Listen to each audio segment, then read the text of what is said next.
Welcome to Captive Conversations. I'm your host, Adam from Captive Wi-Fi. Join us as we dive into behind-the-scenes stories of hospitality leaders, exploring tech, operations, and marketing through the eyes of the experts. Let's get the inside scoop together. Hello, everyone. This is episode 14. I can't believe we're at 14, which is awesome. I am absolutely honoured and praising the Lord. I managed to get him in. Mark McCulloch, thank you so much for coming. Real pleasure. It's an absolute awesome to have you in, and to celebrate episode 13, which is really good. This is Captive Conversations. I'll do the intro bit before, because you know how that works. Yeah. I don't need to tell you. Okay, so I do a little bit of a bop along. So if you want to do a bit of bop along, we do this, which is like you should be able to hear it. So this is a little. I like the beginning bits. I just sort of like. No one really sees it. Yeah, but you know. Well, like. Yeah, okay. That's all we get. Very good, so nice. I just like to start a little bit to get us going.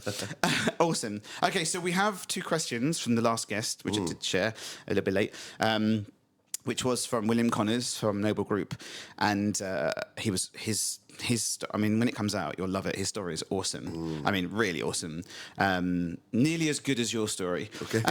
So the question one was, what type of internship would you give to someone in the hospitality business, and what would you do as their curriculum/learning path?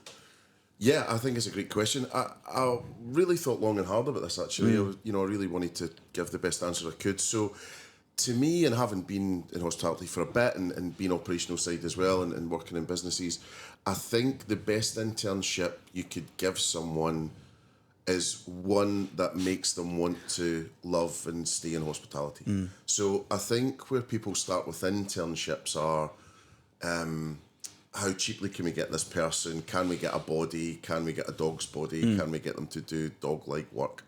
I would flip that on its head and actually see it as almost a leadership program from the get-go. And the best way to do that is almost like a crash course MBA in hospitality. Yeah, shove them in, throw them in. Place them gently into every single position you could possibly have, and put the effort in, and actually don't expect anything back.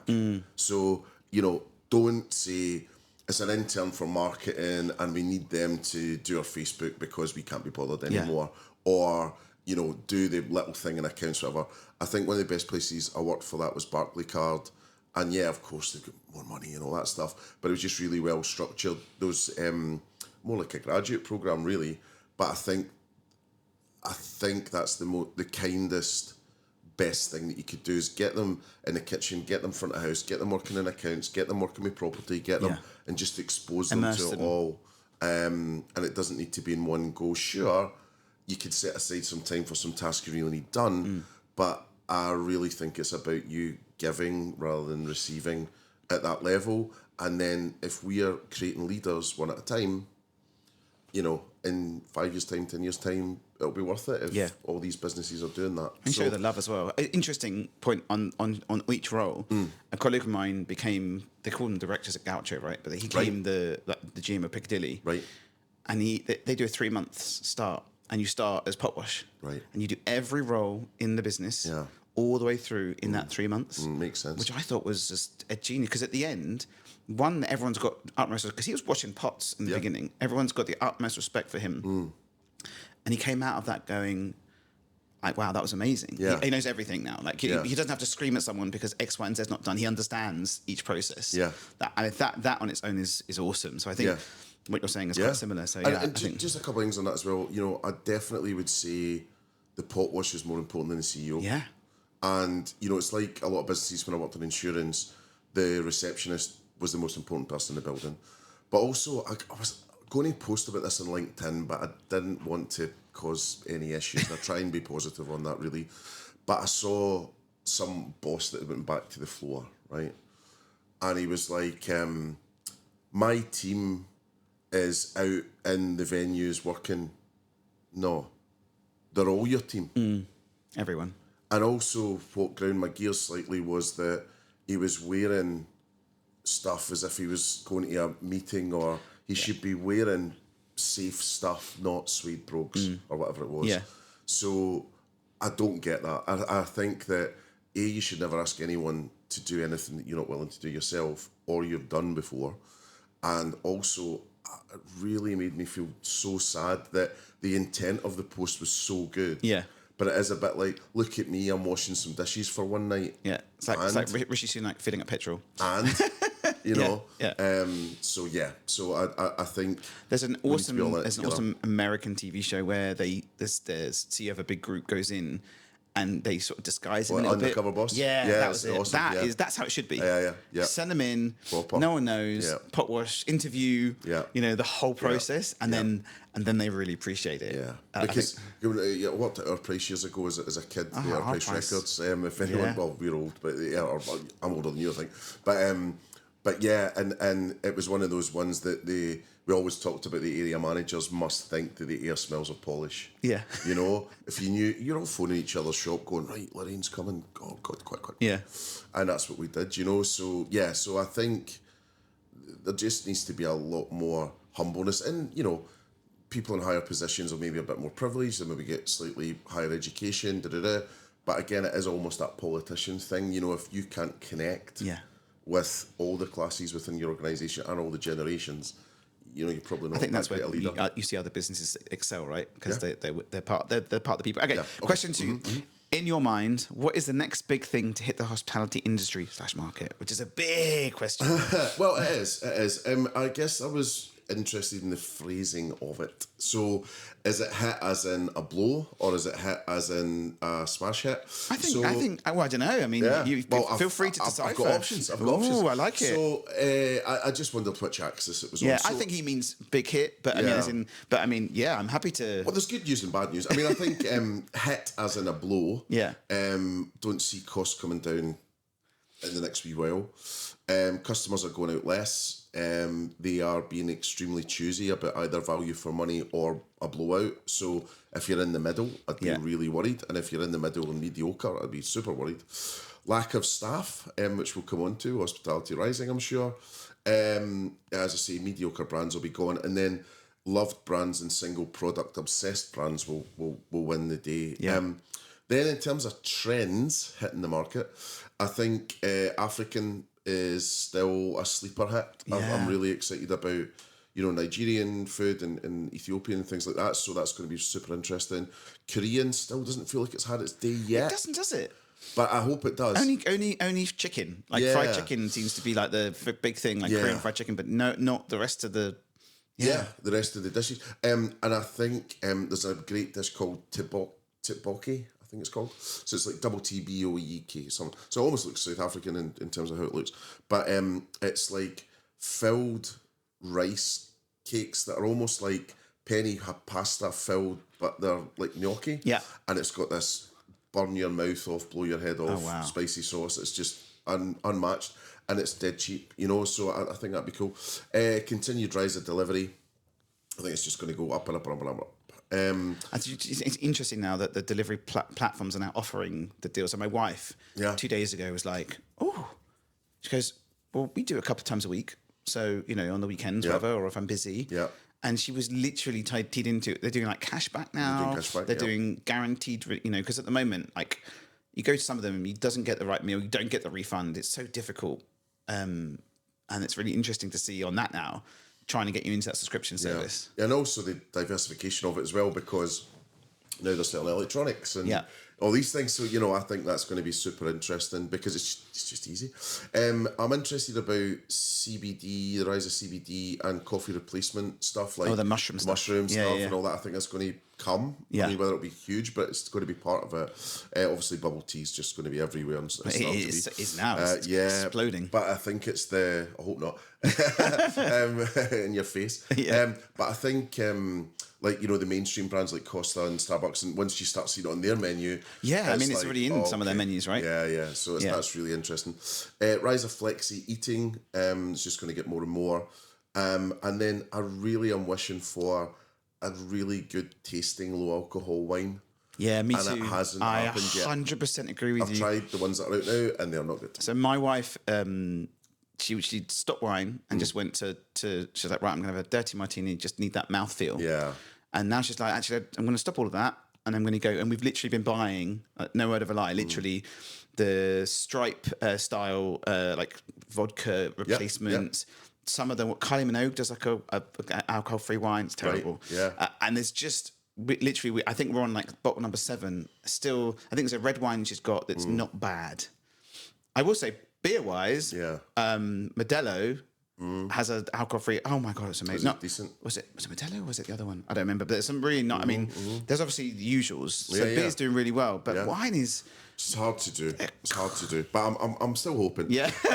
And then tech-wise, go on. Obviously, AI that everyone says, but I think the change in AI is hopefully going to mean, and we'll come on to this for marketing in general, but ultimate personalisation and complete automation, and for the consumer, so they don't have to do much, but also for the teams, but used well. And I'm slightly scared about it because it could end up meaning lazy marketers.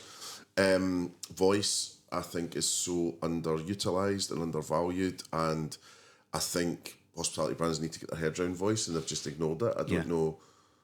I will say that, so I spoke to Big Table Group the other day, Sarah Pope's amazing. They use an AI voice platform for bookings, and it's gotten really well. I mean, there's other reservations platforms that have the press the day that you want to, which makes me cry. But they've managed to plumb in theirs, and it's actually worked really well because you not only get the report, you can still break out and speak to someone. But she said to me, it's literally people don't realise. Which is, and there's in America, there's Pop Menu that do the menu, and now do the voice. So now the AI can query the menu, right? Which is like, do you guys do? Quick question: do you guys do like, and where's the steak from? And because it has everything in there, it queries it. So that's even more powerful. I think it's conversational AI. I think also it being natural. So the flow, right? Alexa, whoever it is, where you're just going, I want 2 tables at Las Iguanas. I literally spoke to someone yesterday who's dealing with smart AI in the car. I forget the brand name. It's in America. And he said, wouldn't it be cool if you can just ask your car to say, hey, I want to book a table for 2. Blah, blah, blah, blah. And it queries take me there now. Yeah, you're right. So anyway, super excited. And then the last thing, tech-wise, but it's also marketing, I think... I can't believe there's not more subscriptions in the market. Yes. Shocked. Yeah, it works. I mean, there's a restaurant group in Manchester, that have a subscription, and they're done so well. And they've got like 10, I forget the name, I'll put it in the show notes. I was at the crowd event, and they were talking about it, and it's just worked perfectly. Like you get your surprise and delights, you get your discounts, you get your everything. But then again, they're a local brand, so it works. Well, I think it's either you're a loved brand with an engaged audience. You got to be the engagement, right? You can't just do a subscription with nothing. And if you're not a loved brand and you don't think subscription work, guess what? Fix your brand and then get a subscription. Do you know, like, I mean, it's not hard. No. Well, not everyone has you, and not everyone has. I don't think it's difficult. But anyway, I think that was the questions. Okay, so next question, which are the standard ones, and we do half an hour and a half afterwards. So the first one is best hospitality experience.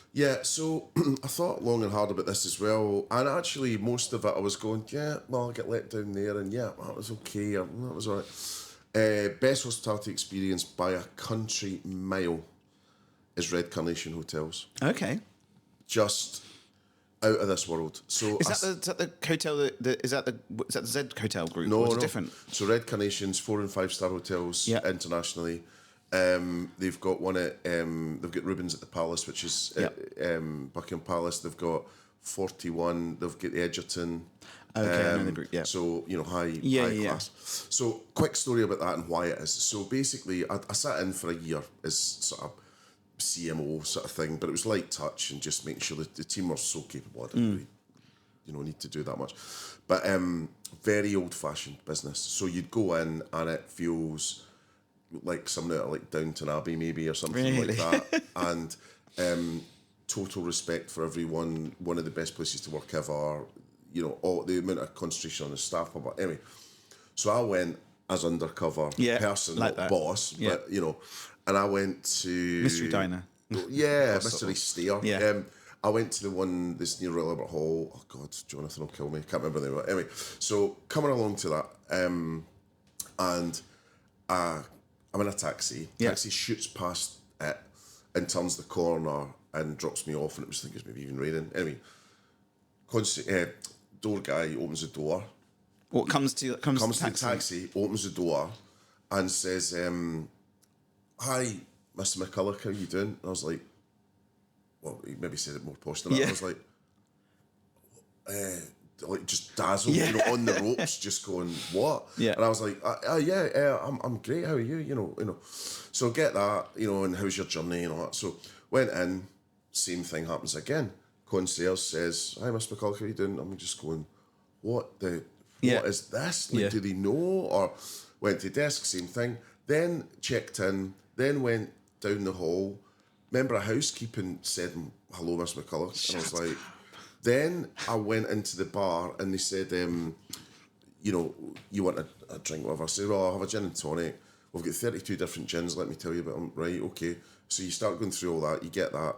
And he says, right, it's just about your dinner reservation, time for your dinner, go through and we'll bring this through. So go through. So then I'm just enjoying the gin and tonic. And then a guy comes through and he says, right, here's, you've had the menu, do you know what you want to eat? And I said, well, I'm going to have that and that. Right, excellent. Goes away, comes back. This other guy comes along with wine and glasses. Yeah. And goes, right, I hear you're having this for your starter and your main. Here's the 3 best wines for each that I'd like you to try. Wow. And then try those. And then I'm saying, do you want... Are you in which country? This is just... This is London, I mean? It's the same everywhere with those guys. So I was like, all right. And then... Anyway, dinner was amazing, went up to bed, and it was just this amazing room, balcony, the whole thing. And in it, I mean, almost the size of, you don't be able to see, but almost the size of this table, there's a wicker basket full of like the finest Penhaligons, toiletries. You can take whatever you want. Yeah. And obviously, being a bit Scottish, I'm like, right, that's everything. Going in the case. That's coming to me. Yeah. But I thought, well, I'm working with them, so maybe not. And that was it. And then only after it, I found out that they put so much effort into researching the guest. That's really important. And they just basically go, right, who are they? And it's not, they're not trying to profile you or anything, but they're just kind of going, right, are they a doctor? Are they this? Are they that? Where are they from? And that was it. And I just absolutely... So it was this perfect hybrid of humanness and the use of tech to bring that to life. Very clever. Stunning. Yeah, I like that.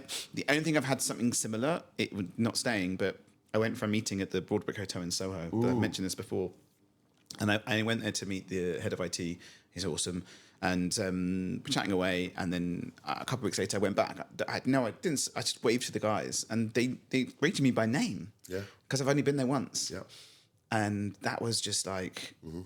I've not had that for just walking in. I'm not staying. Yeah. I'm just walking in for a meeting. Yeah. And that was really nice touch. And like I always, if I'm presenting and stuff, I do talk about ABCD, so always be collecting data, and it doesn't mean an email address. No. It doesn't have to be someone's dog's name. It's someone's, I just met a guy I haven't seen for 5 years maybe, just walking around the corner, and I was able to say to him straight away, I was like, how's your toe? Because I remember one of the last times I saw him, he dropped a huge mic stand on his foot, and he had to go. I think he had to go E&E. Really? So just just was in your head, and then he was asking about my daughter. And it's just that stuff. I mean, that's the personable magic stuff. It's magic. It's magic. It's money. It's magic. Okay. We talked into a little bit earlier, I guess, to be fair, but we can go deep in to find out what you think. But best hospitality tech.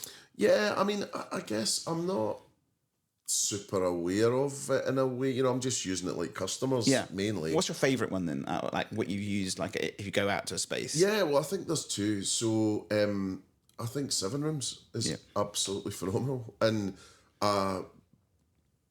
try and persuade anyone that I'm working with to use it. So I think I was working with the Schumann, and I think they were about to put it in anyway.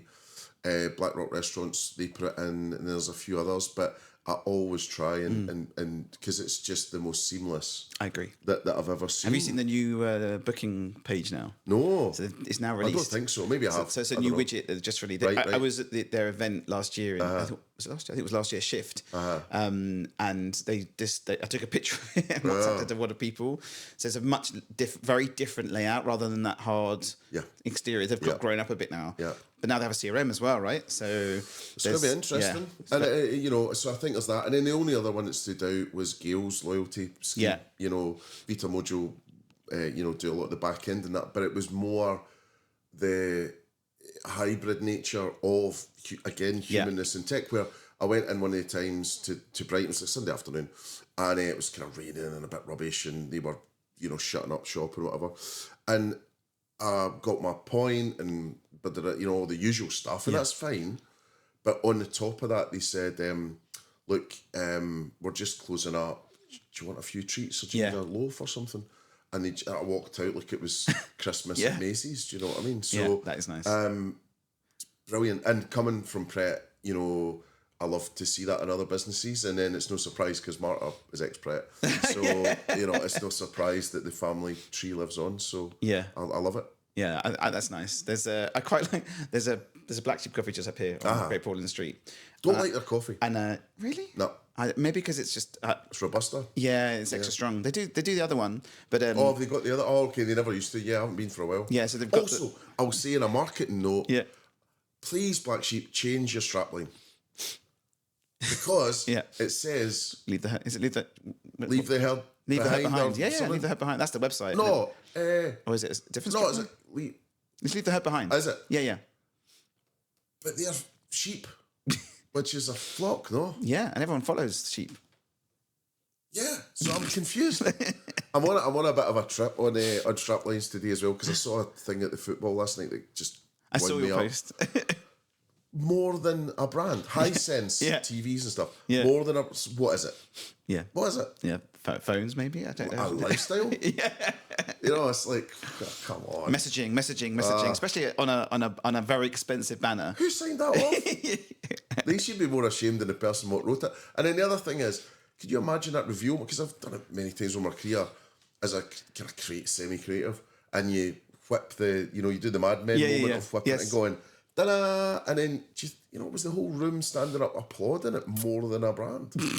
I mean, well, it's like PwC. That was 5 million or something to design. PricewaterhouseCoopers rebranded to PwC, and they spent like 5 mil on the name change.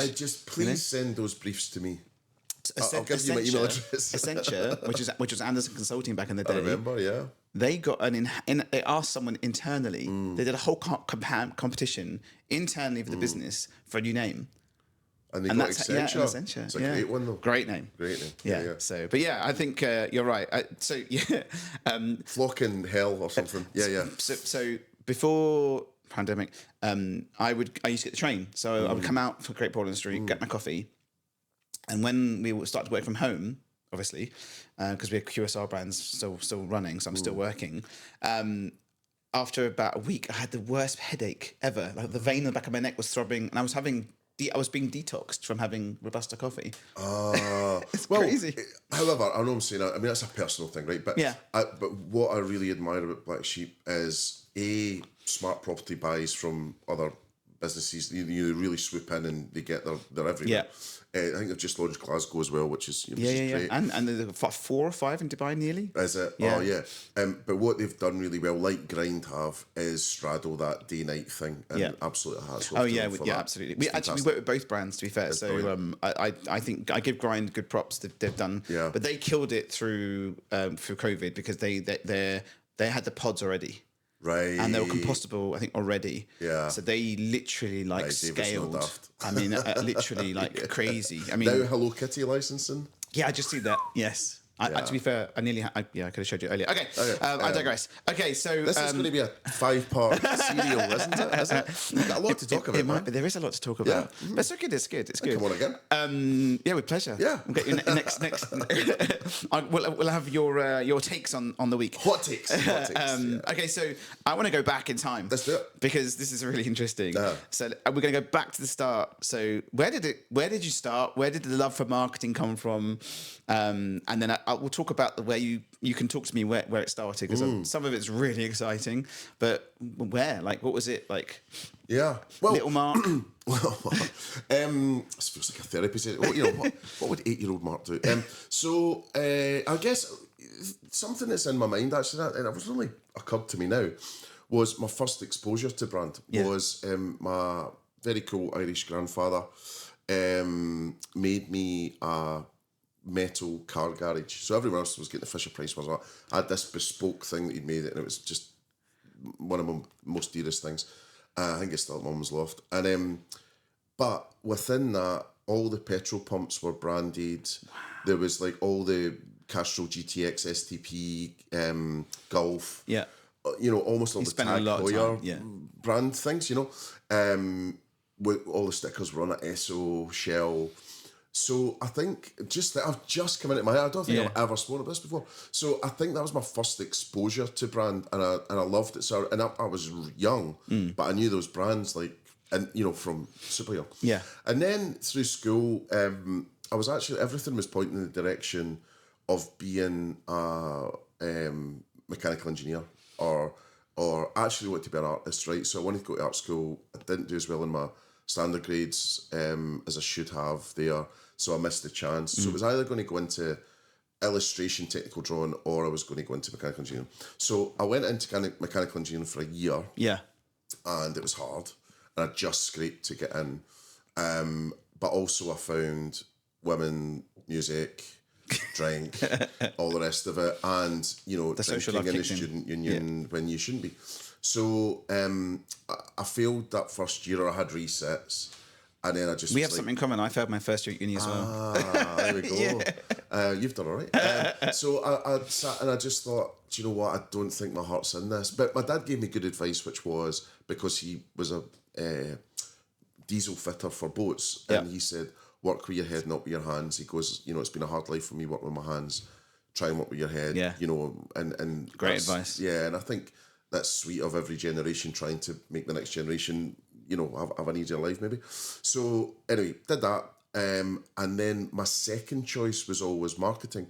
And the reason that it was marketing was I wanted to do music marketing.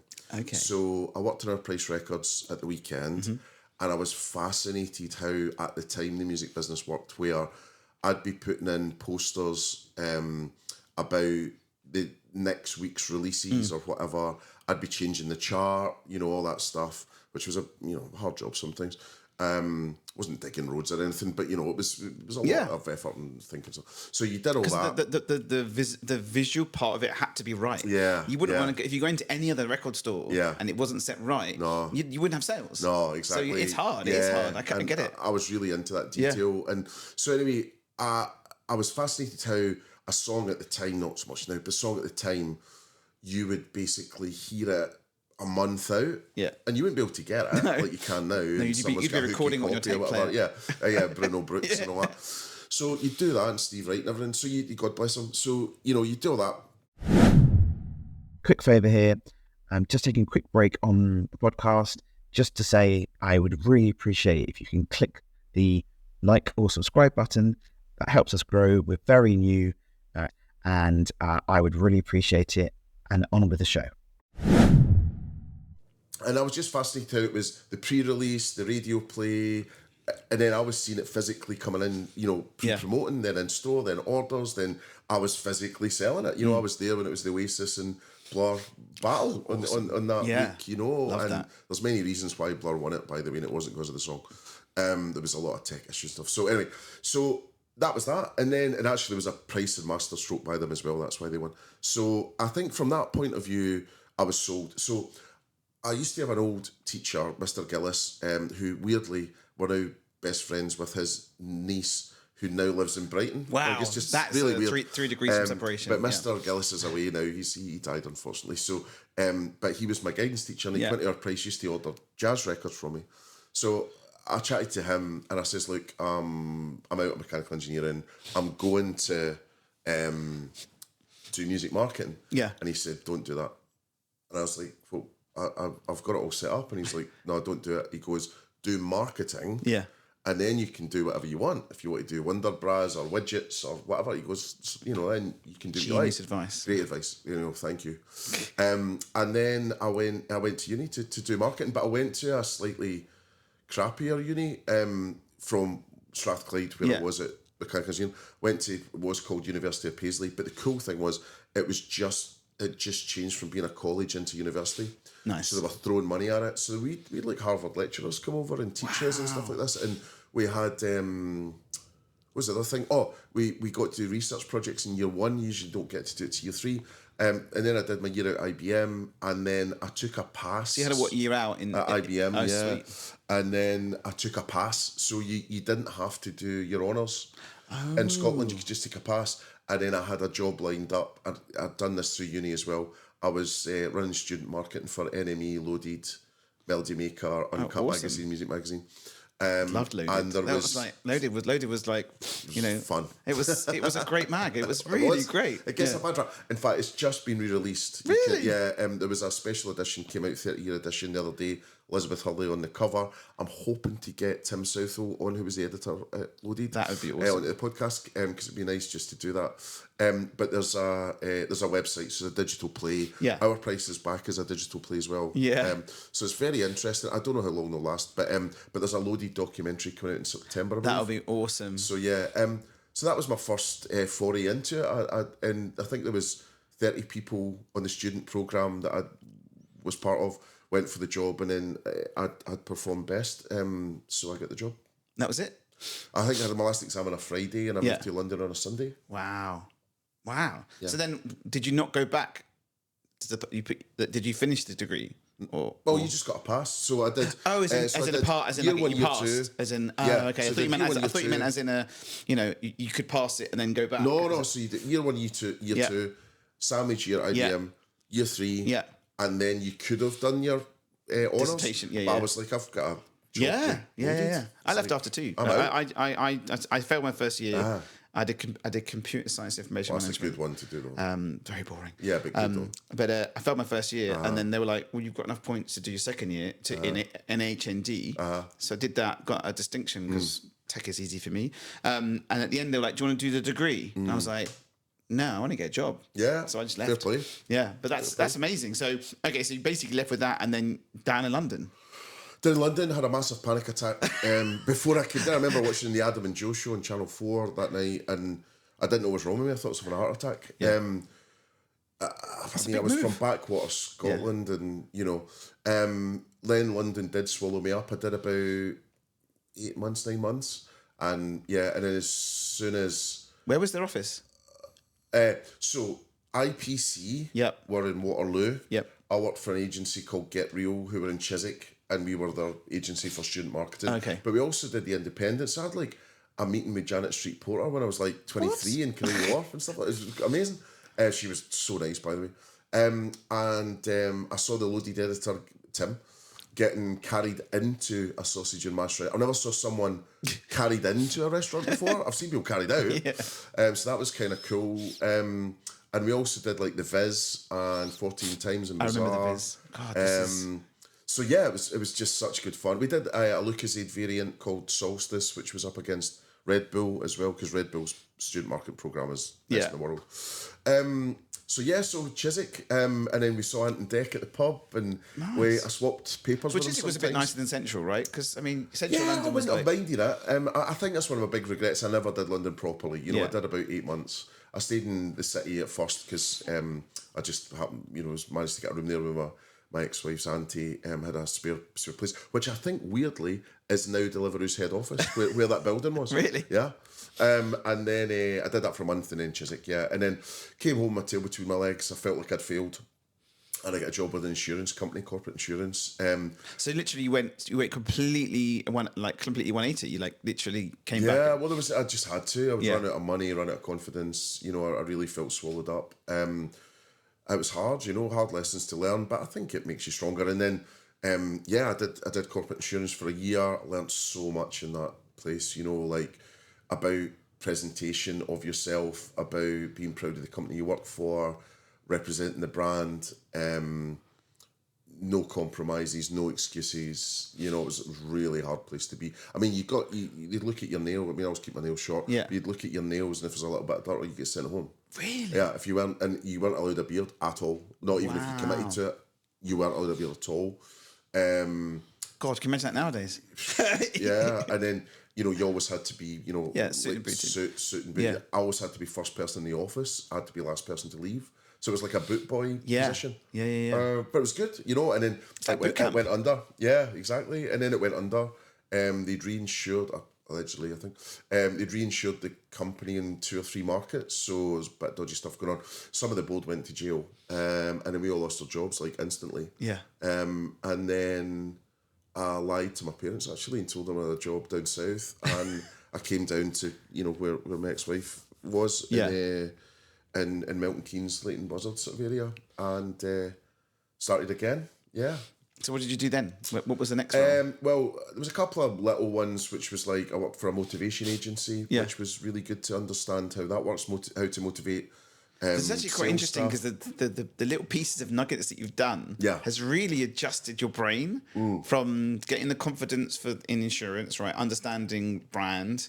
And then motivate. This is really interesting. Yeah, it sort of built you up a little bit, hasn't it? Totally. And I talk about it often where I think about it like Super Mario Brothers or something like that. Yeah. So next level. You're just picking up the stars and you're getting to the boss level. Maybe it's more Sonic, I don't know. But anyway, so that was that. And then so I did that. I found that really interesting. And also I put myself through night school to understand how to code so I could talk to the designers, because digital was just happening. And instead of it all being on the phone and paper and everything, we were starting to build websites on like Dreamweaver and fashion stuff. Go Dreamweaver. I remember Dreamweaver. Yeah, so that's what I started with. Definitely. That was awesome. But I really felt that I mean, it's something I was going to talk about later. If there's a vacuum, fill it, right? Yeah. And I could see the vacuum was that the suits, the account guys, which I was one of them, accounts team, weren't able to talk to the creatives. Yeah, massive disconnect. I was a failed creative and ended up having to go that side. You're the middleman. You're the connector. I could be a good linchpin, negotiator, whatever you want to call it. What do you call it? Envoy, whatever. So that was what I did. So I then could sit with the designers and go, I could talk turkey with them a bit and also go, bloody account managers, and then I could sit with you account resonate managers with them, and so go, they love you. Creatives, But also I was able to call BS as well, because if a designer said to me that's going to take 5 days, and I could go, move aside and I'll do it in half an hour. Love that. You just knew, 100%. So, but not that they did, but you had that ability. Yeah. So what you learn a bit of HTML and like all that sort of jazz. Any PHP stuff, or just mainly like CSS? Mainly HTML, really. Nice. But in terms of that, it gave you enough confidence to be able to. Yeah. But the other thing was as well, through the insurance company, I kind of learned negotiating as well. And one thing that had been told to me years ago by my brand mentor, a guy called Robert Bean, he'd said I'm a determined diplomat, so I will get my way. Yeah. But the way that I'll do it is, really nicely. Yeah.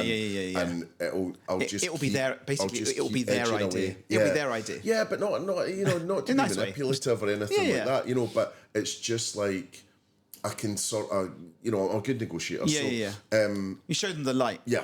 Yeah, and also you explain what's in it for them, Yeah. But PMM, which was that company, the motivation agency, it really taught me how to negotiate, because, for example, there'd be 5 account managers screaming at creative that AA needed something, Sony needed something, Fiat needed something, but it was always how'd you get to the front of the queue, and then that served me well when I went to lastminute.com. Yeah, lastminute.com. Yeah. Oh my God. My favouriteest brand, like in time. You got the cushions. Yeah, I got the cushions and the lights and everything. Magenta, and I have to say that the emails that were sent from lastminute.com were the best emails. That's my memories. We had so much fun. It was just it was jam packed with everything. Yeah. You'd send that nowadays, and everyone with ADHD would freak out because they wouldn't know. But I'd immediately see what I wanted. Yeah. And lastminute.com is such good history. I think that, and back in the day there was Top Table. Before Open Table were here, and those two, Top Table were created by restaurateurs, and that website would let restaurants put adverts everywhere. So if you wanted to PR stuff thing, and they used to, I'm showing my age now as well, right? You'd book a table. What age are you? I'm 47 this year. Oh, okay, yeah. So I'm 48 this year. There we go. There's residents. I just, I use Clinique, so I look a bit younger. And I have no hair, so I'm more L'Oreal, but yeah, okay. You can't hide money. And they used to fax restaurants confirmations. Right. So I used to be at I used to events. I was a club promoter. I won't go into that. But I remember being at a client or friend's office, and the table bookings would come in by fax. With the confirmations. Yeah. But back in the day, Top Table and lastminute.com were they were my go-tos. I think lastminute.com was the first booking engine for restaurants, I think. And it was Suzanne Gulala, who I used to have an agency with, that did it. She was head of creative there. She was like employee number 10 or something crazy. And that exploded though. The whole thing just exploded. It hit a market and it just went. Whew. I've never seen a brand to this day, except for Gymshark probably, that have managed to expand. I mean, it was the genius of Brent and Martha, and we've talked about it often when we were there, and since, and there's a strong alumni with lastminute.com as well. Like, we really, like, I've never worked a place where you're still so close, although you're far away. And if I don't see someone for 15 years, it's like family, I guess, right? Absolute family. So when you started, was it small when you started? No. I was one of the latecomers. I was quite lucky though, because I came in when a lot of the OG crew was still there. And then there was a sort of office move and different things, and then they all went. So I was sort of one of the guys that had tasted the old days, and I could bring that forward, and then that's how I ended up in the position that I was in, because like jobs you got understood created it. I guess for you me. Understood the previous to the future. So what did your role end up being up to? Head of brand for the world. Oh, sweet. So that's we a had big role. and I was like 27 or something, but this was but this showed you the confidence they had in you, and they backed you, and they just hired. There's such a knack of hiring people that just were capable, and it wasn't about your class or your intellect, or they just spotted something in you, and they just backed you, like.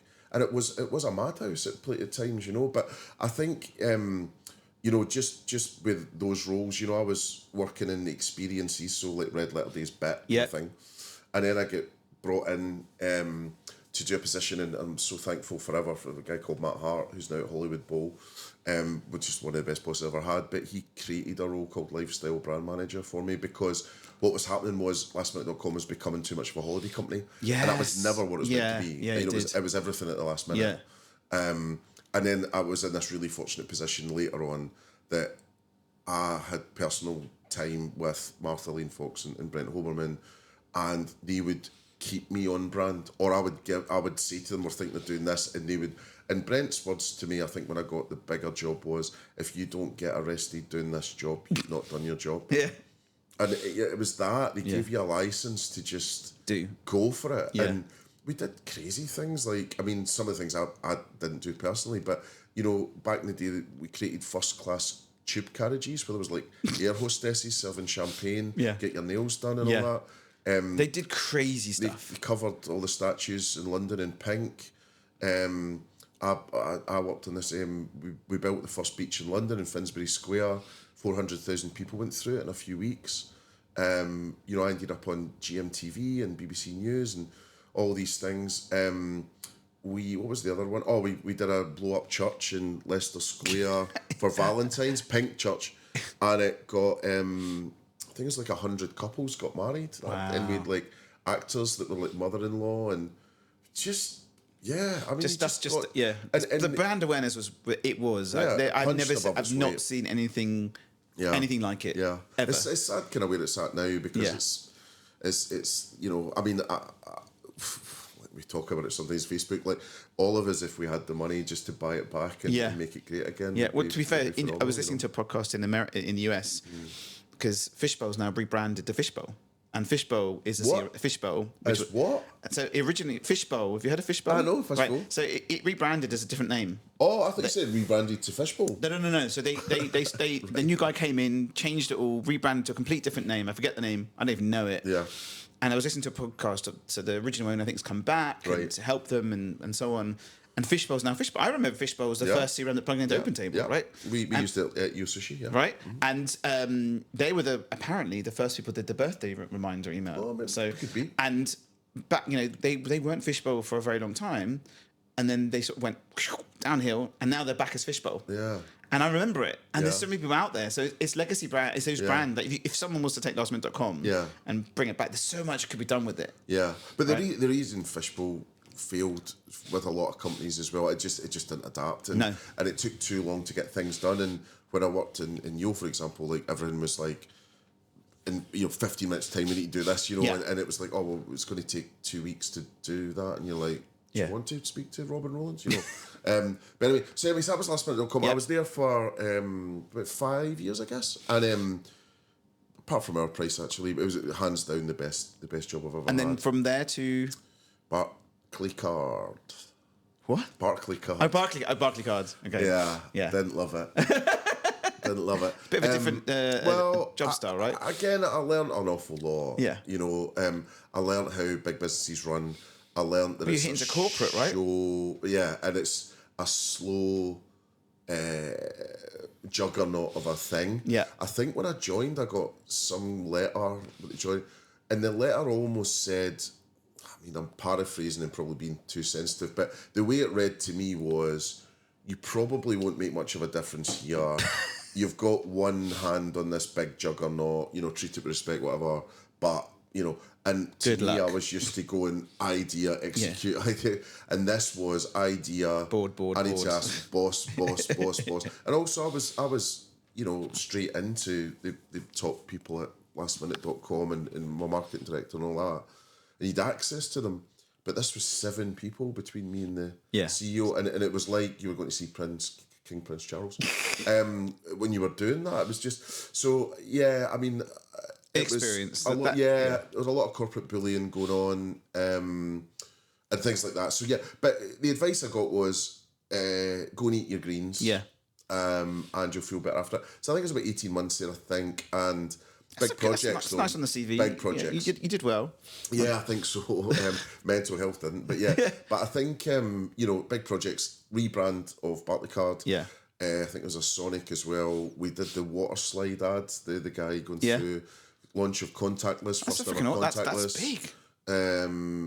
What else? And then personally, I had to help design and deliver a workshop to get everyone believing in the brand and what they had to do.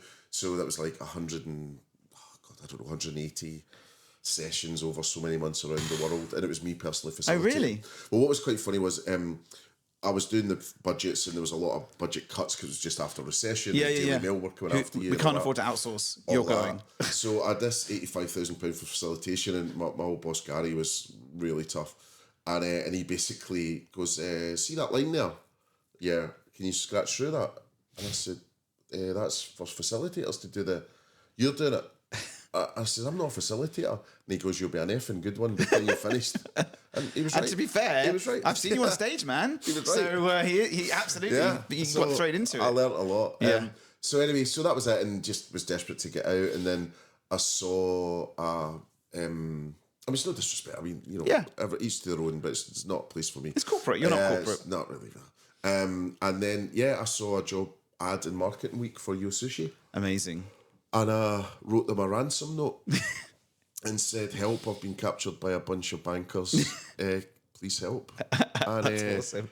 And then I got a call. I was at Blur in Hyde Park. I was really drunk. And I got a call saying, can you meet us tomorrow? Yeah. That's what I did. So 5 interviews to get the job. Yeah. And got the job. And then what was the role at Yo Sushi? So the role was... Or did it change throughout? Well, initially it was senior market manager, so I was downgrading in title and downgrading in money. Yeah. But I always had a soft spot for Yo. Yeah. I think I really wanted to work at Wagamama, actually, and I just didn't manage it. But it was as good as, Yeah. But with Yo, it was quite interesting because the brief really, and no word of a lie, from Robin, the CEO, was make us cool again. Yeah. Off you go. That's you know? awesome. And It's nice to have the freedom again, I guess. Brilliant.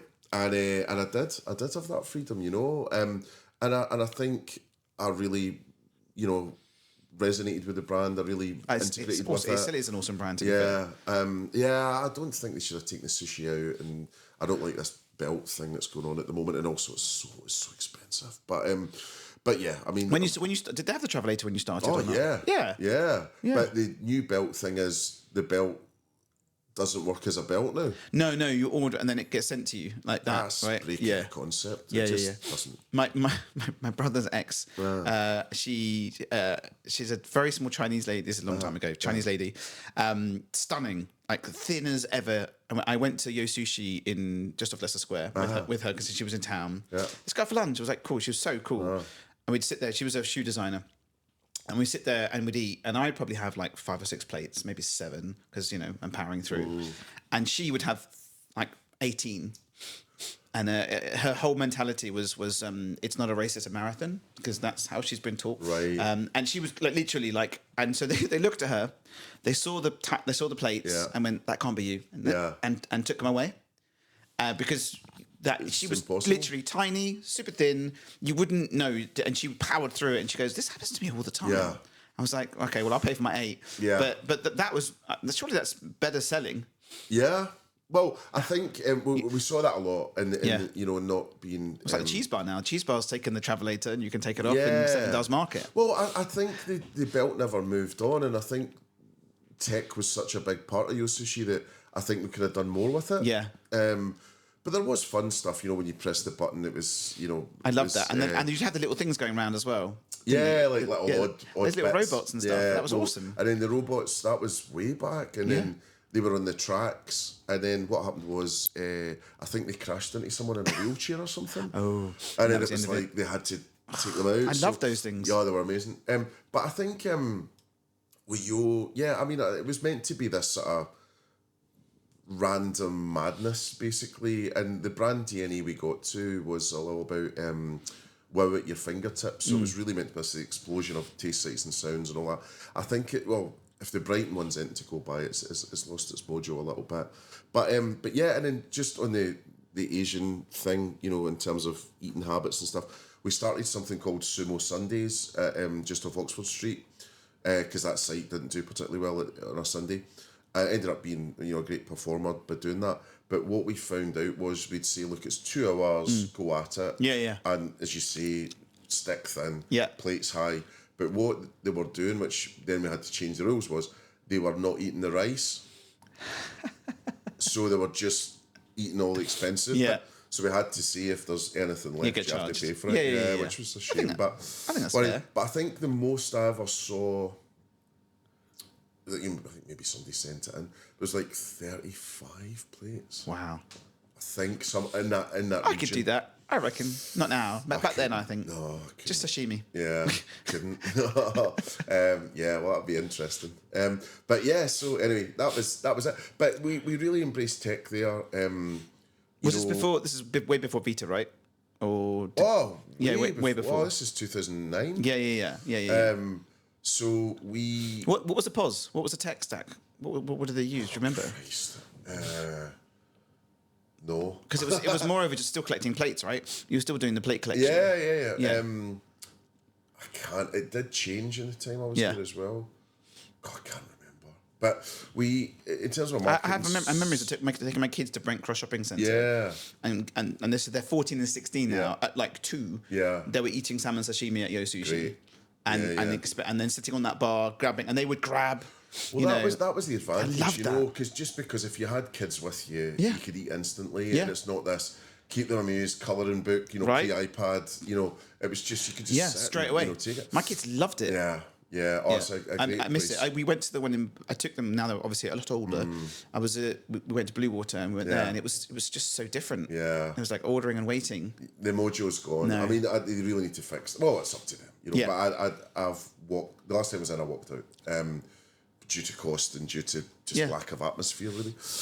But what was I going to say? So tech stack stuff. I mean, the main thing from a marketing point of view was. very straightforward. Like, Yeah. you know, we had a website, CRM was through Fishbowl. Yeah. We were on Facebook. But then I managed to, through our amazing FD, James, because he was really switched on to marketing, and he gave me, and this was back then, £10,000 a month to spend on Facebook. Wow. That's a lot of money back then. And we then ripped through Facebook because we were that was it. one of the Everyone's only on it. ones That really was it. spending. Yeah. We had this amazing agency called Punctilio, I think they were called, and they did like Arsenal stuff. They did stuff for Simon Cowell. What was funny was the Arsenal social media was done by a Tottenham fan, so they knew if they cheesed him off, he was like, he could have written anything, you know. That's awesome. This was cool. But anyway, they really taught us what to do. And followers and engagement through the roof.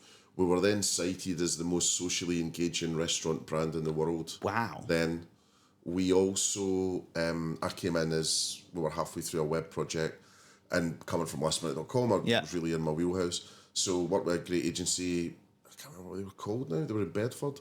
And anyway, they were excellent with us. We won 2 Webbies. Yeah. Which is, I will say back then, Oscars. it was the whole freaking thing was. It was awesome. Yeah, it was awesome. Awesome. And, you know, absolute good I have to, where is it? I have to give you a bit of that one because, but in the instrumental, that brand went from zero to hero. Yeah. It really did. I mean, I think it had been hero, and then it dipped, and took then it took a last minute comics right? Yeah. I mean, I think a lot of that was Robin really in the team, the original team before I went in. Yeah. Because it went from founder, owner operated by Simon Woodruff, who's a legend and visionary. Yeah. But then it needed someone commercial to go, right, how are we really going to grow this? So yeah, I mean, Robin was on my podcast the other week, and I can't wait for that one to come out. It's really I'm excited for that one to come out. That would be good. So Yo was just fun. And then from Yo to... So a slight deviation in that I was about to start on my own. Yeah. But then I got wind of a job in music, and music's my first love, really. I mean, I love hospitality and all that, but music doubly so. So I got the chance to go and work at Peter Gabriel's music website called We7, which was a Spotify competitor. So I went and did that for 6 months as, you know, almost kind of employee stroke consultant. And then we got bought by Tesco. And it became Blink Box Music, so kind of... Oh, that became Blink Box. Oh, interesting. Well, it was a weird one because it was good in a way, but also it was a freemium model and Blink Box wasn't. Yeah. But Tesco really wanted it for the data to see what people were listening to, and then you could then get all the boffins to put it together with, it should go with these clothes, it should go with, you know, do all this stuff. So anyway, so that was that, and so that was about 6 months, good fun, being in music. And then I started Spectacular Marketing, Which is your first agency? which was me. And then I was like 2 or 3 days in, and then I got wind of a job at Pret. So I was head of marketing at Pret for a year. It was like a maternity thing, and I thought, that would round off the CV quite nicely. Yeah. And I love Pret. I mean, who doesn't love Pret? That's a great brand. So so I thought, I remember a story. I think my childhood friend, his dad was like one of the first like franchisees of it. Yeah, because then they sort of bucked against franchising for forever, and then due to COVID, now they are franchising again. Yeah. But yeah, so went in and did that, and learned an awful lot, and learned about not anti-marketing, but just different kind of marketing. Because I did ask this in an interview, I was like, why have you got a head of marketing? Yeah. Because, I don't know who told me the story, or if maybe heard it from from you, to be fair, but I remember someone telling me about, and I've been in Pret before as well, where people haven't had the cash or they've not got enough. Oh yeah. And that's so nice. Yeah. Don't worry, we'll sort that next time. Yeah, Or, that's it. So there's a programme called The Joy of Pret. Yeah. And it was sort of there when I went in. I think one of the mistakes was they did kind of announce that they had it, and I would have kept it under wraps. But yeah, I mean, their thought process, and they looked at psychology and, you know, monkeys and labs and all these things. And they looked at learned behaviour versus, you know, surprise and delight behaviour. So if you go to Cafe Nero and you get your stamp card and all that, fine. Yeah. But back in the day when it was a stamp card, and, you know, obviously hats off to Cafe Nero for it and stuff, and it drove their business in a lot of ways, but it was dumb. It's open to fraud. Yeah. And also it's expected. So if something goes wrong that day, Especially or when you the stamp don't- thing breaks and they cross it with a Sharpie. all that. So so that's what. So then Pret were like, well, we're better than that, but we just think it should be done in a more Pret way. And one of the things when you find out, a coffee with everything loaded into it was 22 pence at the time. Yeah. Why wouldn't you do that? Yeah. And then I took it one stage further though during the Olympics. So during the Olympics, taxi drivers were having a bit of a bad time really because it was horrible for them. So Clive, the CEO, came over and said, "Look, just been nobbled by a cabbie about what can we do for them." And then he was like, "Well, should we maybe look at doing something for them?" And I was like, "Okay." So it was chats 10% off. And I said, "Look, I'm Scottish and I wouldn't cross the road for that." me either. And I was like, "What if we just gave them a free drink?" You know. Okay, so we ran some numbers, and it was like, actually, that's not too bad. And then and the great thing about Pret always as well was it did take all the barriers away. So usually it's asterisk, terms and conditions, all these things. Now, Pret would just go, look, any drink. So hot chocolate, tea, coffee, and Pret are so inclusive. So they're like, well, what if you're not a coffee drinker? For example, or what if you don't drink caffeine at the time? So anyway, so did that. Long story short, I think that it sold over the 6 to 9 week period, whatever it was 16,500 free drinks went. But when we went back and did the analysis, for every free drink we sold 1.5 items. And that wasn't the plan at all. But I still ask cabbies now and again if they remember it, because Pret then did carry it on for a bit. So still like asking them, because they're in the back of a cab. Yeah, been driving for years. 100%. So that was really cool. And then so I did my year, had the opportunity to stay, but by that time I really wanted to go for it on my own. Really. So is that when which agency? Because you did. So that went back to being Spectacular Marketing again, which was me for a bit. Yeah. And then I was always working with James and Leo, who I'd worked with since I was a kid on creative and at lastminute.com and stuff. And we decided to change it to We Are Spectacular and do a proper agency rather than just sort of working with each other. Yeah. So we grew that to about 20 people, I think. Wow. And we had about 11 full time, and then we had like freelancers and stuff. And I think we did that for, 3 or 4 years or maybe more. And then just kind of musical differences at the end. So I also was kind of getting dragged into running the business, and that's fine, but I really like doing the work. Creative, right? The creative brain needs to run. I really like doing that. So I left my own agency, which there's not a lot of precedent set for. So I was looking for, how do you do this? And there was nothing really on Google or whatever. So we just parted ways, in the nicest way. They're still doing fine. Yeah. We keep in touch and stuff. And then I started up on my own as Supersonic. So that's when Supersonic started. Yeah. And when did because you did a podcast before. I did it at Spectacular as well, yeah. Yeah, okay. So there's like, 100 plus episodes for that. So that was maybe... So you already 6 or 8 steeped years into ago. knowing how all this shit works, basically. Well, sometimes I forget to hit record. Sometimes I forgot Kit. Yeah. So I've done it the other week. We were just talking about cameras off mic, and I bought new cameras before I got the Sony ones. I got these Logitech ones, and I was so preoccupied with it syncing up on the iPad, which controls it all, that I forgot to hit record. So I didn't get Osh at the Devonshire videoed. And I didn't get David Campbell, Yeah, but we got the audio, so that was the most important thing. But Man, like, I know. So. And also, I will say it's interesting to see, because you can do video on Spotify and stuff, right? But also there's video on YouTube. Yeah. So I'm learning more about, like, people asking how many people have watched X and so on, and I don't have a centralized whatever. Yeah. It's really interesting to look at the studio for YouTube to see the views. Yeah. Because people do like the video. Oh yeah. But also people like to listen to it on the way. Yours is, for me, it's like, yours is my commute, because I drive into town. So it's you and Chris and some of the guys in the US. Literally is I'm like sitting there with a big smile on my face. So if I said everyone knows, but if you don't know, Mark has Supersonic Hospitality, which is a freaking awesome podcast. What number are you on now? 150 or something like this, maybe. Almost. That's awesome, think. and some big hitters. So I mean, yeah, it's amazing, and also you've got great banter, as we can hear. So the conversation piece for what you do is awesome. Yeah, okay, thank you. So I'm going to go. You did a podcast. You've got the agency. We're probably working with some amazing clients, I guess. But we were going to tip on to Hospitality Rising. Sure. How did you get involved in that? Well, so basically, during COVID, I didn't have a lot of work on, and a little bit of work with Brewdog. And then I was on Twitter one night, and I saw a tweet from David McDowell, who was at Brewdog at the time, the president and CEO, I think. And he tweeted out a thing saying, "This crisis is coming," with a link to a BBC article about the staffing crisis. Yeah. And we all sensed it, but just no one had really said it. Yeah. And this was May 2021, I think. And then also what had happened was at the same time, we were always desperate for chefs, but now we're desperate for everyone. Yeah. And anyway, I'd spoken to Kate Nichols about this before COVID. We're at a thing at the Savoy, literally days before lockdown.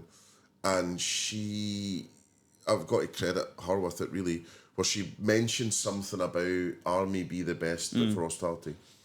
And she said, she's always sort of like pointing the elbow at me kind of thing, going, if only some, brilliant marketer would do this, and I'm kind of going, all right, okay, yeah, I'm too busy for that. And then I wasn't busy, so I just thought, you know what, like, the industry's been so good to me. Yeah. I love it, and it's just your friends, and I just thought, in the main, anyway, and it was like, look, do you know what? I need to do something. I can't not do this.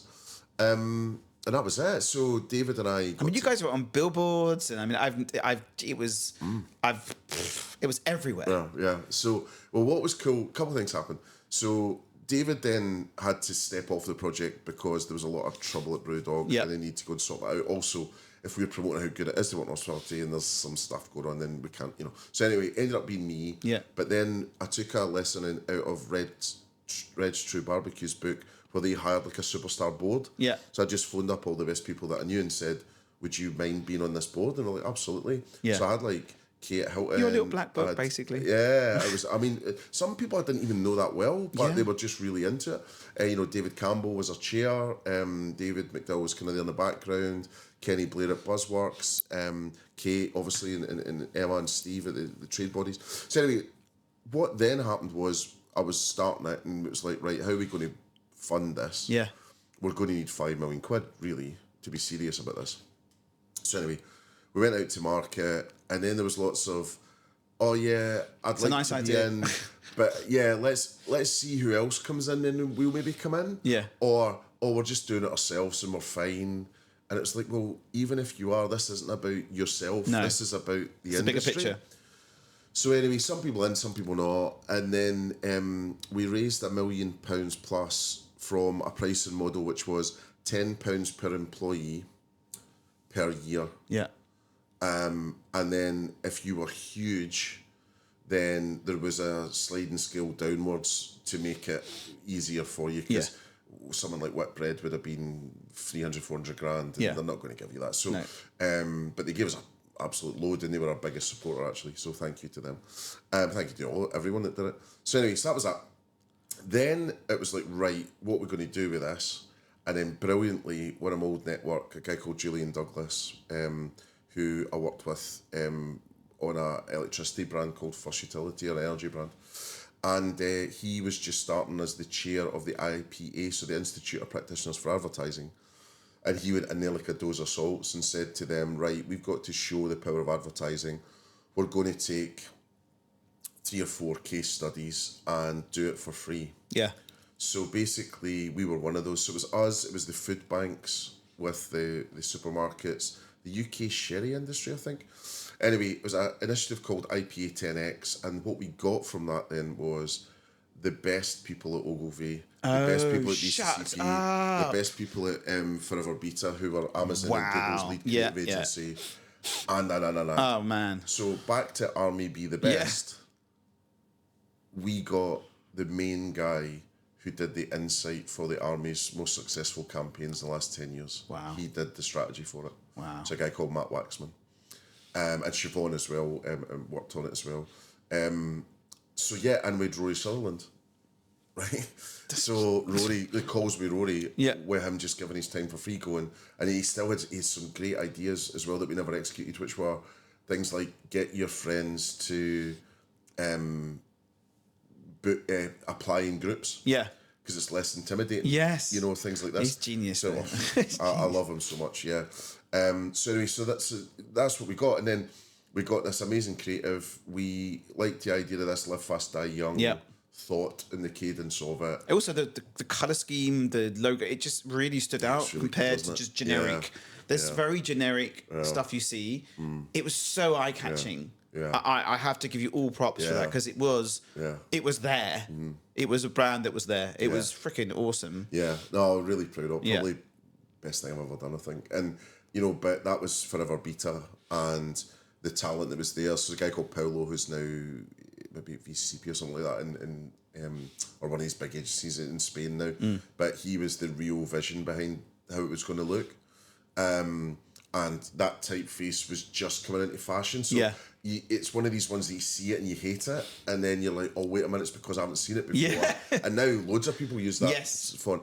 And then we hooked up with this Vietnamese 20-year-old model maker who was award-winning, and she did all the models. They were cool. It was a cost-saving thing too, because it wasn't real people. Yeah. But you didn't do photo shoots, did you? yeah. And you can get it out quick. Yeah, and also when it's like that, you could see yourself in hospitality, you know. So if we ever get to do it again, then that's still got legs. But also, I think... And what was the result? And I don't know the figures, but I mean, what was that like? So 300,000 plus application starts in 18 months. Wow. Yeah. Wow. That's a lot. And then we went back out to market and said to people, look, do you want to come back in? And only about a quarter did. Yeah. And it was like, look, it's not to be a bit huffy or anything, but it's just like, look, 250 grand isn't enough. Like, go and stick it on a horse or something, you know, like, it's, you know, we need 1 million plus to do what we did. But I think there's loads of great campaigns. There's a start here, go anywhere thought. There's this, I keep hearing this phrase and I love it. I fell into hospitality. I love that. So I want a campaign that says, you know, fall into hospitality. But yeah, and we won a shed load of awards as well. We won 8 awards.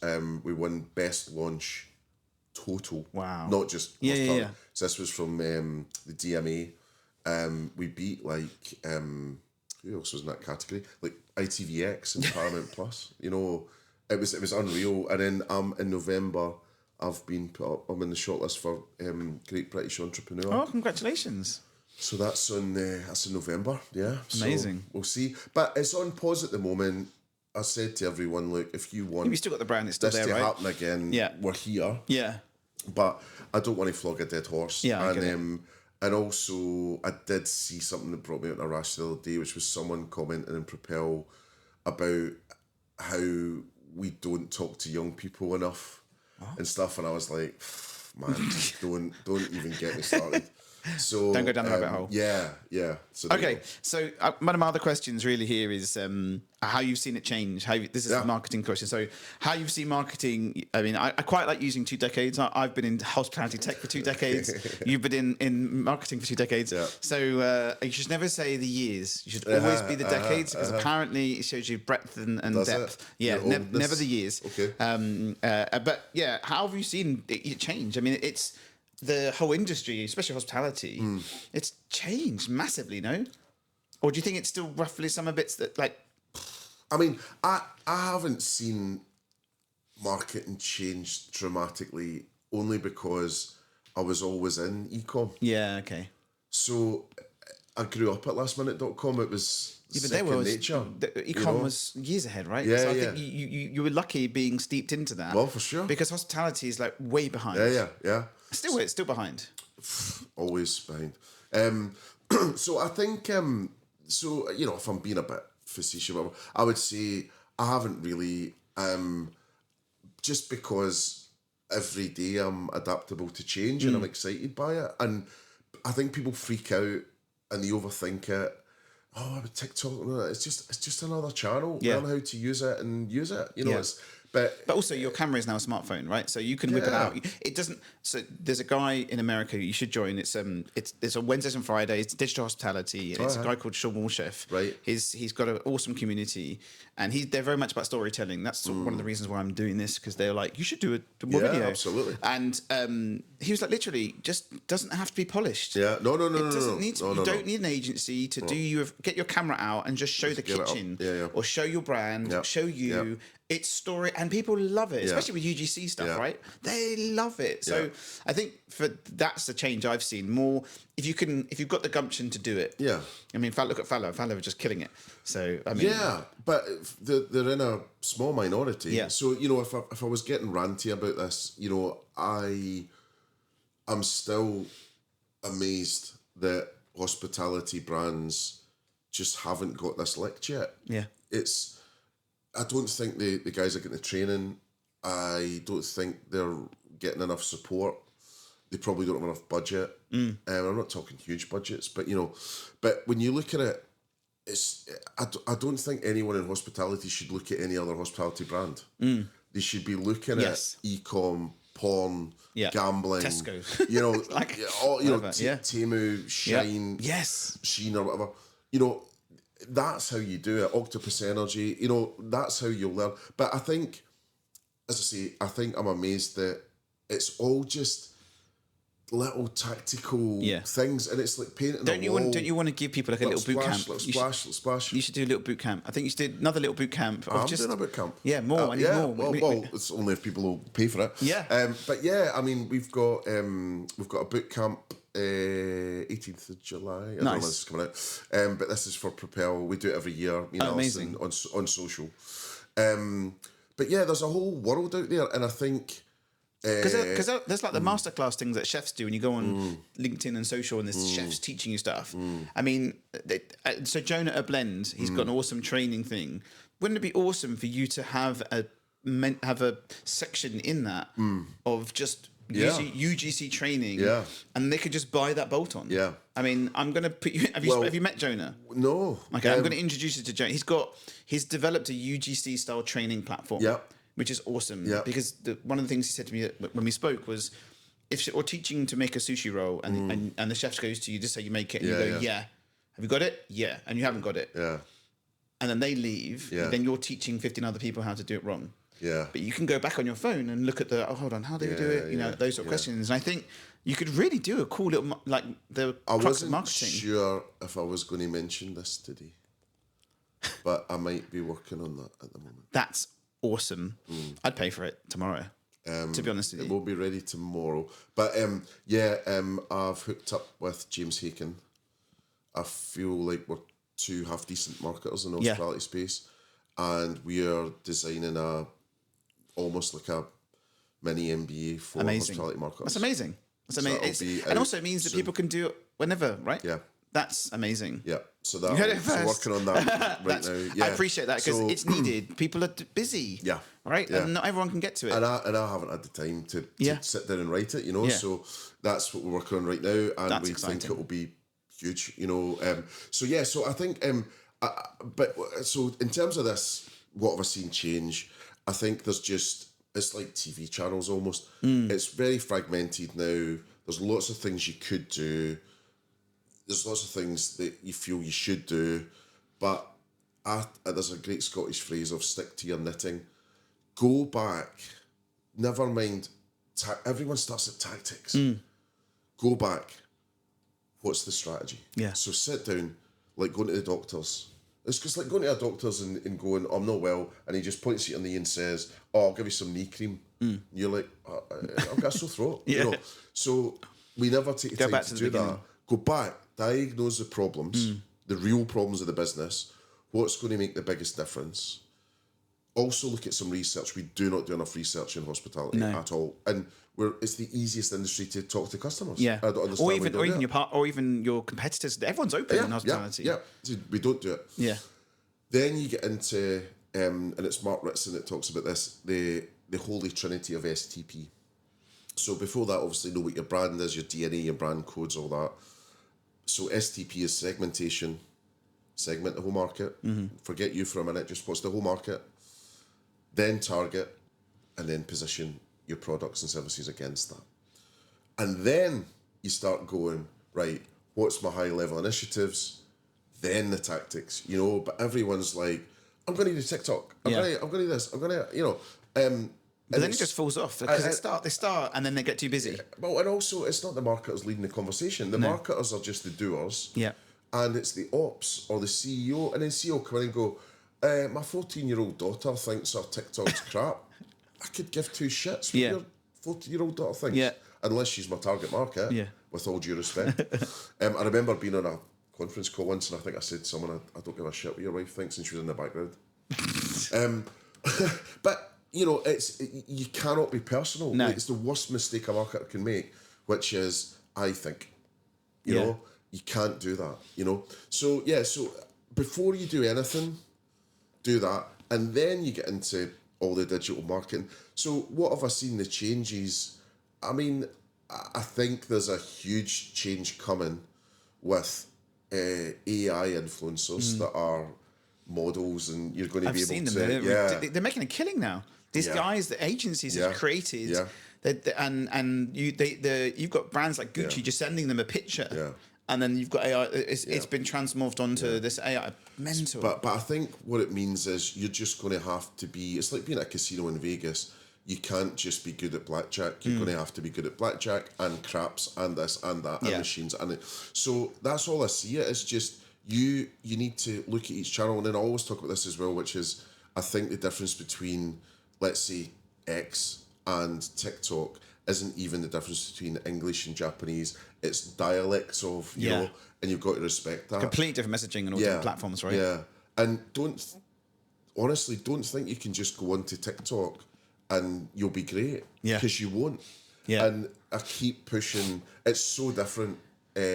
Instagram, you had half a chance at being okay on there without too much. I really think you should get some professional help if you're looking at TikTok. Well, I came to you when I went to the Antler thing. I think you did it with them. Mm-hmm. That was awesome. Yeah, that deck that they provide. I love them. Just game changing stuff that they're doing. And you're right that TikTok need help. I mean, we've done a couple of stuff on TikTok. I'm just playing with it, and I was talking to a colleague of mine. They're like, just do the hook. So I basically sat in the car and I was like, are you a restaurant? I did the American. Are you a restaurant? Do you want to get more? And it got 27,000 views. Great. I was like, that's amazing. And my other little podcasty stuff gets 300, 400. Yeah, so it hits the algorithm. But they love the hook. Yeah. It's so interesting. But getting the right people to do the right messaging for the right platform isn't easy. Yeah. So I think there's that. And then you just don't forget the basics. And I've had it right, and there's a real danger spot of marketers that are lower to mid millennials that think that organic Instagram's everything, and doing flyers or direct mail or sampling is beggy, as they say. It drives me mad. It's like, there's a whole mix there. Yeah, I like having a piece of paper in my hand. Mm. I'm old school. If I got like a flyer dropped into a coffee shop open around the corner and they dropped me in a freaking leaflet, I'd be like, oh, this is nice. It's multi-market, right? It's multi-channel, and the more channels that you use, the multiplying effect will be bigger. So it's not one size fits all, I guess, is it? So. Yeah, so I think that's that, and then just the basics, like the amount of people that just don't have basic SEO sorted. They don't have, PPC campaigns in there that they put in a penny and they get 5 back, and or even sign up to a newsletter on your website. Yes, exactly. And above the scroll and above the fold, you've got to have it there. So these sorts of things make me mad, but at the same time, I wouldn't have a job if everyone got it right.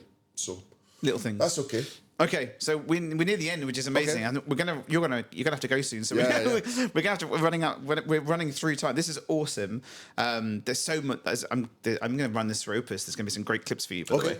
But let's go to the last questions if we can. So we're talking about best restaurant. Your best restaurant.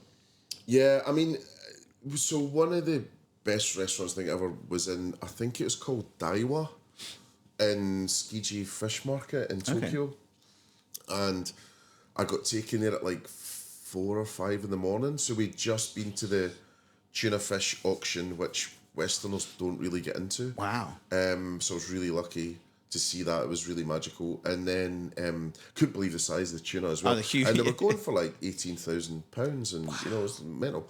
And yeah, we get taken in there, and it was a tiniest little bar. Yeah. You sat round, and proper Kill Bill sushi master behind the thing. Yeah. And yeah, I was just getting told, you know, don't put any more soy on that, and don't do this, and don't do that. Don't put the ginger on top of the sushi. No. So all that, and then what was quite cool was we had toro for the first time, the tuna belly, and I'd never had it before, and I just thought it was delicious. And then UK, I think probably the one I'd be keen to go back to soon would be Mountain. You know, I really, really enjoyed that. I had a beetroot and mint dish there that will live long in my head. And then Brighton, I'd say too. So Bincho Yakitori, Japanese, and also No Please, which sounds a bit naughty. So my friend Ewan's just opened that, and it's just great fun. So they've got sesame prawn toast that you dip into a soy egg yolk, and it's just delicious, and cool cocktails and stuff. So those two are around the corner from my house. I put them. Yeah. Oh, that's helpful for you being around the corner from the house. I mean, Brighton, you're lucky. I mean, there's some amazing. Yeah, great ones. And more, right? Yeah. It's always been pretty cool. Yeah, but it really has taken a next level up, right? Like it's mental. Okay, best burger. Lika. Easy. Yeah, I'm with you. Hi, Zan. And we onions. Yeah, all day long. Which one? Just the burger, the cheeseburger, the burger with the cheese and some onions on top, and the bun. That's it. Yeah. Nice. Yeah. I'm totally with you there. Best hotel. Yeah, well, I mean, I think Zed Hotel, just because I use them so much, and it's basic, it's cheap, but it's really nice enough. Staying there tonight, actually.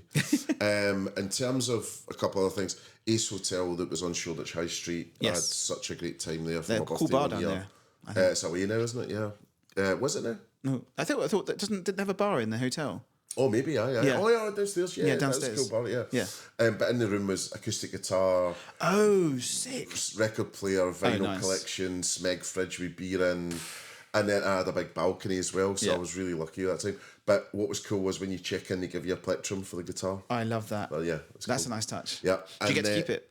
I did keep it, yeah. Nice. And then Park Plaza was really cool in terms of some tech stuff. I stayed there next to Brewdog Waterloo. I got Guest of the Week.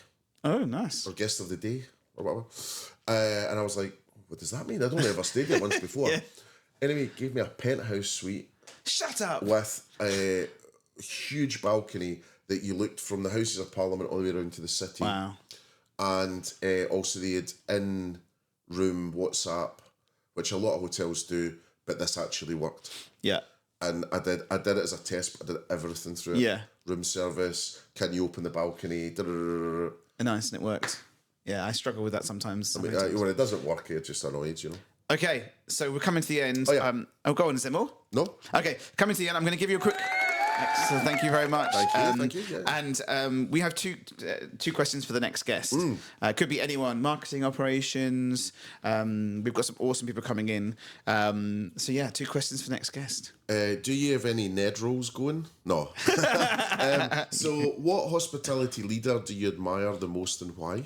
Okay, that's Is that nice. okay? Yeah, that's great. Has that been asked before? No. Okay. No, that's good. And then second one is, what do you think is the secret to a happy and motivated team, and what examples can you share about how you try to achieve that? I like that one as well. That's really nice. Motivation is important. Okay, everyone. This is episode 30. Did I 13? 14. Oh my God, I'm forgetting. Episode 14. I'm going to give you a big round of applause. Let's give everyone a virtual wave. Thank you so much for coming. This is awesome.